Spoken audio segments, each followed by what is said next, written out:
How many of you have some major goals you'd like to achieve? Raise your hands, please. Very good. I know you do. That's why you showed up. I like to ask people whether or not they have goals that they'd like to achieve, and hopefully they're goals that really are worthy of your efforts and your talents. I want you to shake someone's hand right now on your right and left, look them in the eyes and say, you have something special. I like to ask whether or not you have goals, but I want to ask you another question. How many of you know that if you had your life to live over again, you could do more than what you've done thus far? Raise your hands, please. Now, that proves the point that what we do and what we accomplish in life is only a tip of the iceberg of what's possible for us.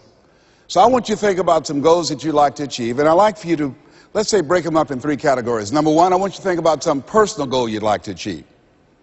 And I'd like for you to think about some career goal, some business goal that you'd like to achieve. And I want you to think about some social contribution, some impact you'd like to make with your life. It was Horace Mann who said, we should be ashamed to die until we've made some major contribution to humankind. I believe we live in the greatest country in the world that gives us an opportunity to leave our mark, to make a statement with our lives. And as you think about these goals, whatever those goals are, I want you to dramatically increase those goals. And I want to warn you, I don't want you to think about how you're going to do it. How is none of your business. The most important thing is just to increase those goals dramatically. I've found that most people fail in life, not because they aim too high and miss. Most people fail in life because they aim too low and hit. And many don't aim at all. So raise the bar on yourself and don't ask how you're going to do it. I'll never forget when I decided that I wanted to become a motivational speaker. I saw the late Dr. Norman Vincent Peale, and my heart said, I can do that. But my mind asked the question, how?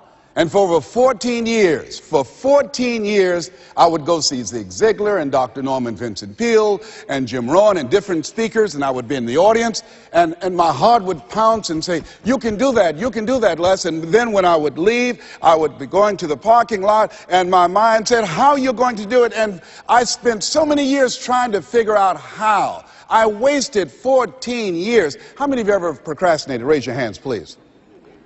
Yeah, see, so as you begin to think about your goals, the most important thing is, and write this down, commit yourself. See, once you commit yourself, the how will come, the way will come. Once you commit yourself, you will then figure it out. And if you're going in the wrong direction, all you have to do is turn around and go in the other direction. You will figure it out. You want to begin to just challenge yourself. You want to stretch yourself because you really don't know what you can't do. I'll never forget the first day that I met Mr. Washington. I was born in a poor section of Miami, Florida called Liberty City. I was born in an abandoned building on a floor with a twin brother. And when we were 6 weeks of age, we were adopted. And when I was in the 5th grade, I was identified as EMR, labeled educable, mentally retarded, put back from the 5th grade into the 4th grade. And I failed again when I was in the 8th grade. I don't have any college education, but because of my mother, and I feel like Abraham Lincoln, who said, all that I am and all that I ever hope to be, I owe to my mother. I saw a sign once that said that God took me from my biological mother's womb and placed me in the heart of my adopted mother. So my first major goal was to buy my mother a home, to take care of my mother. And I did that, took care of her until she passed at 88. But I'll never forget when I met Mr. Washington. I was in a class waiting on another student, and he came in and he said, young man, go to the board and work this problem out for us. I said, oh, sir, I can't do that. He said, why? I said, I'm not one of your students. He said, look at me. I said, yes, sir. Go to the board and work the problem out anyhow. I said, sir, I can't do what you're asking me to do. He said, why? Sir, because I'm educable, mentally retarded, sir. And as the students erupted in laughter, he came from behind his desk, he looked at me and he said, don't you ever say that again. Someone's opinion of you does not have to become your reality.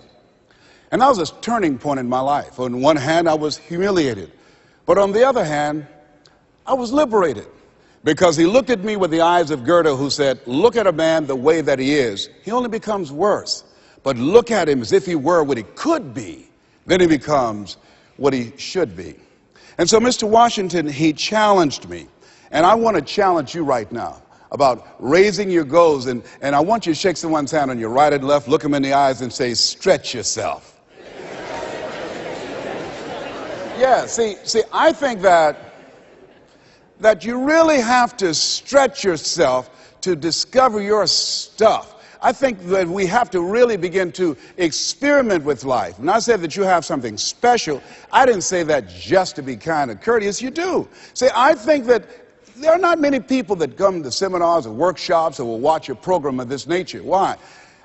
I just think that most people are just satisfied to where they are. I'm reminded of a man one day. He was walking down the street and he passed his porch where some people were on the porch talking, and there was a dog moaning and groaning.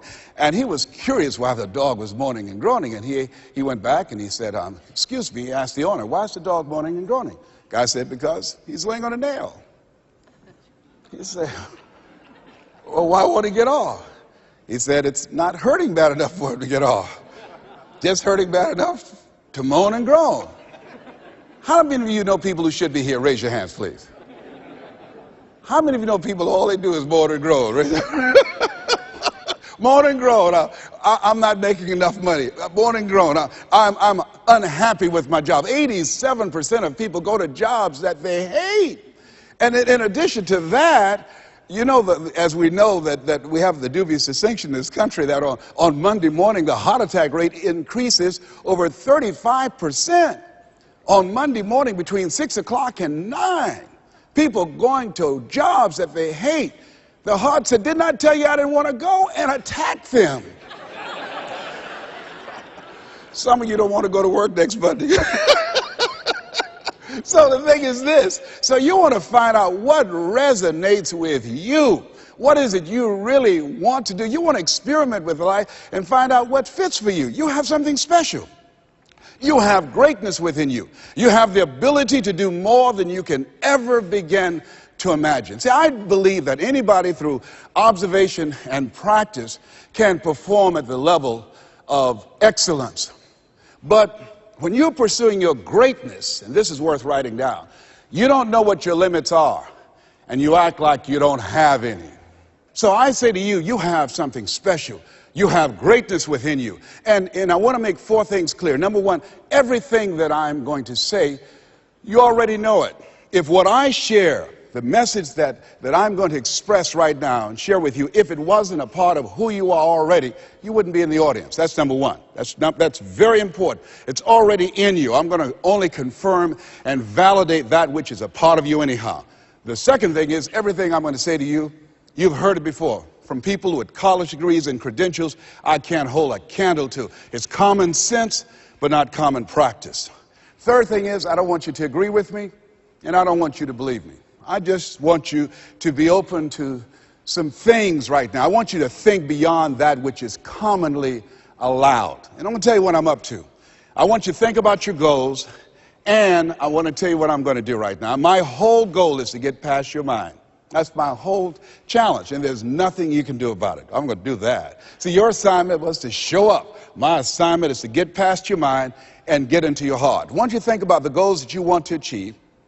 And I really want to challenge you to make up your mind that you're going to make that happen for yourself. And I hope that it's some goal that really resonates with who you are. When I was a little boy, my goal was to just buy groceries for our family. My mother worked on Miami Beach. She was a domestic worker. And my goal was to really be able to go to the grocery store and purchase groceries ourselves. The families knew that my mother had adopted 7 children. And so they said, Mamie, whatever food is left over after we eat, you can take that home to the children. They were very kind, very, very considerate people. My mother, who when she worked on Miami Beach, the people were very kind. I was appreciative of their generosity. But as a little boy, I said, Mama, one day, when I become a big boy, I'm going to be able to buy groceries for us. My goal as a little boy was to buy clothes for my brothers and sisters. We wore the hand-me-down clothes of the children that Mama babysat for when she went over in Miami Beach. And if the clothes were too small, she would let them out. And if they were too large, Mama could sew and take them up. And I'll never forget David Sidursky. His father was very wealthy. Mama worked for him, but David was my buddy. And so his father gave him 2 gifts for his birthday. Gave him a brand new boat, but he also gave him some motivational tapes. Earl Nightingale, I'll never forget. So he said, David, man, let me tell you something. When I die, you're going to get everything. I want you to listen to these tapes. And when his father left the room, David threw those tapes in the wastebasket. I said, David, could I have those tapes? He said, yes. I said, man, your father said, if you listen to these, you can get more and do more than what he's done. He said, hey, look, I'm going to get everything anyhow. Go ahead, take them. I told my children, I'm not leaving them anything. You know, if I had a quarter and thought I was going to die, I'll swallow it.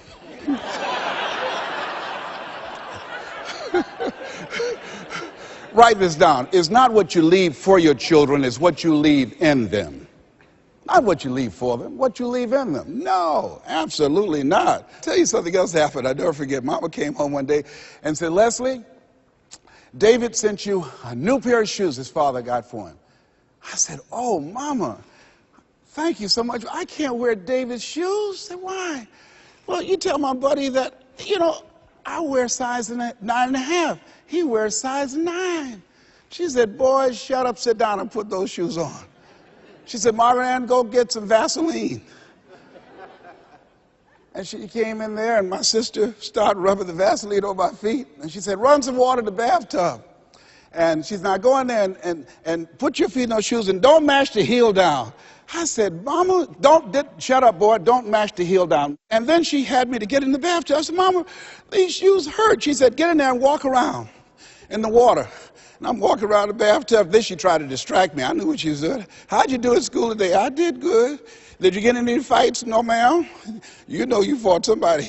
Well, I only hit 3 people today. and then after a while, she said, how you doing? I said, well, they hurt. Do they hurt as bad as they were before?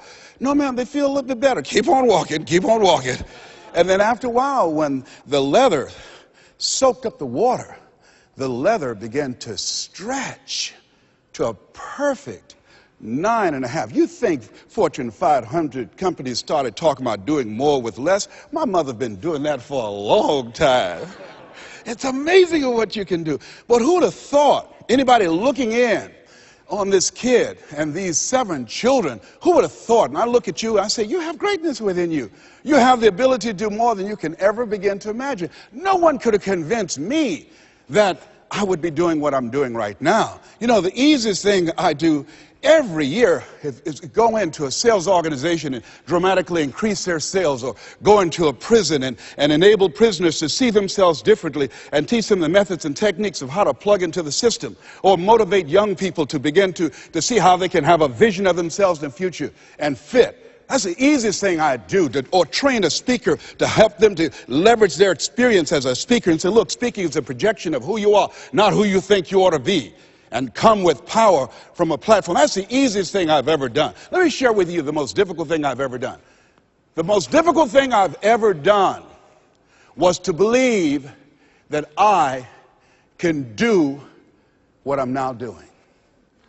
No one could have convinced me, just given my circumstances. I earn millions of dollars every year. No one could have convinced me. If both my parents came up here right now, I would not know either one. No one could have convinced me, being labeled educable, mental retarded, born in an abandoned building on the floor in Liberty City, poor section of Miami, Florida, failing twice in school, no college training, never worked for a major corporation. I did not know I can do what I'm doing right now. I'll never forget Mike Williams, my mentor. I think a lot of people fail in life because of the fact that they need some mentoring. They need some coaching.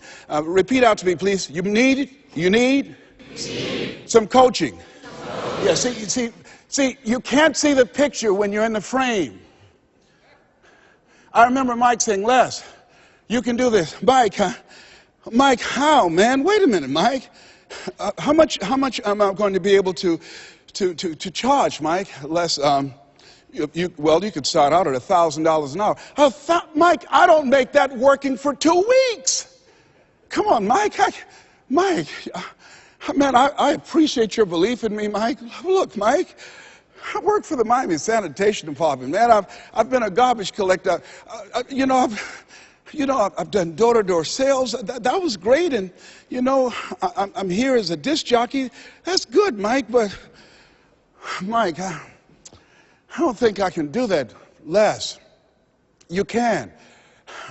But Mike, I don't have any credentials. I've never written any book, anything. Man, I'm not rich. How can I teach somebody to do something I've never done? But Les, why don't you just test yourself? Why don't you stretch, Les?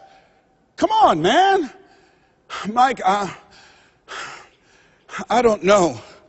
And here's something I realized. Write this down. Sometimes you have to believe in somebody's belief in you until your belief kicks in.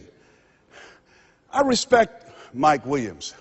Here, this young man, he saw something in me that I didn't see it, and strong analytical mind. And I looked at him. I always respected his thinking. And he looked at me and he made me feel special. And I said, okay, Mike. And I just kept holding on to what Mike said to me. I just kept holding on to what Mr. Washington said to me. I kept holding on to my mother saying, you're special, Leslie, when they said you're educable, mentally retarded. Mama didn't know what that meant. She only had a third-grade education. So she said, he'll be all right, honey. A hard head make a soft behind. He'll be fine. But she said, you're special, baby. You are special. And they kept saying that over and over again. Faith comes by hearing and hearing and hearing.